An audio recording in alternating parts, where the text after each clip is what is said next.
घर, परिवार, दोस्त, रिश्तेदार, जब सब आपके खिलाफ हो, जब पूरी दुनिया से आपको लड़ना हो, जब खुद से ही एक जंग जीतनी हो, then all you need to do is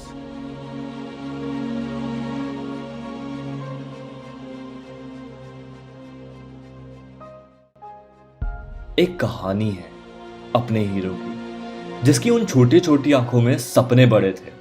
उसने दुनिया की सारी सीमाओं को लांघकर सभी रस्में वादे तोड़कर अपने पैशन को फॉलो किया, अपने ड्रीम को पूरा किया और एक बहुत बड़ा बिजनेस एम्पायर खड़ा किया।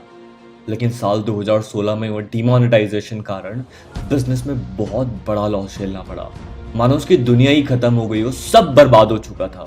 स्टॉक प्राइसेस नीचे आ गए, बैंक्स का लोन हो गया, कर्जदार रोज उसके घर आकर पैसे मांगते, पर अब उसके पास तो सिर्फ टेंशन, स्ट्रेस और प्रेशर ही बचा था।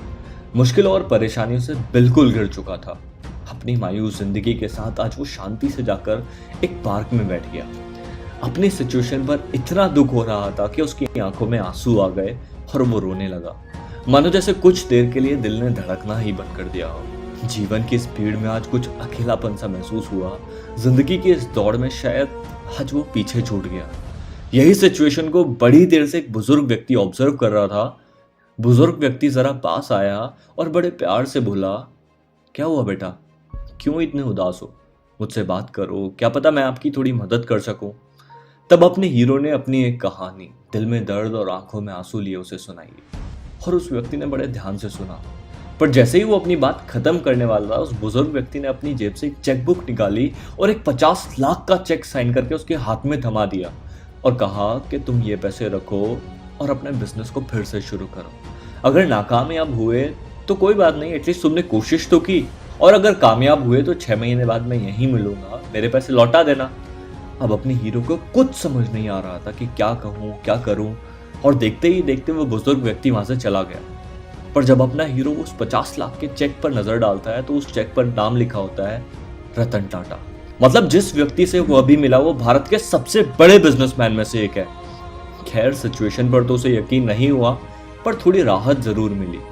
खुद पर एक विश्वास बढ़ा कि जब कोई अनजान व्यक्ति मुझ पर भरोसा दिखा सकता है तो मैं खुद पर भरोसा क्यों नहीं दिखा सकता। अब उसने सोचा कि ये पैसा मैं बैंक या फिर कर्जदारों को देने की बजाय अपने बिजनेस को बचाने में लगाता हूँ ना। किस्मत साथ नहीं देगी वो अलग बात है, लेकिन मैं कोशिश भी ना करूं ये गलत बात है।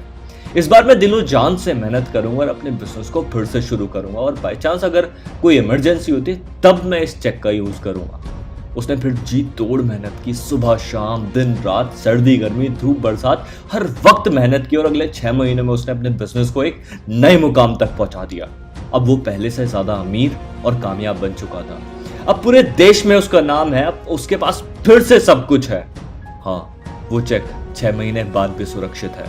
तो वादा पूरा करने के लिए अपना हीरो फिर से उसी जगह जाता है और वो बुजुर्ग व्यक्ति भी उसे वहीं मिलता है। जैसे ही वो उससे बात करने की कोशिश करता है तभी एक नर्स आती है और उस व्यक्ति को पकड़कर ले जाने लगती है और कहती है, ये व्यक्ति पागल खाने से भागा हुआ एक पागल है जो खुद को हमेशा रतन टाटा कहता है और सबको चेक साइन करके देता रहता है।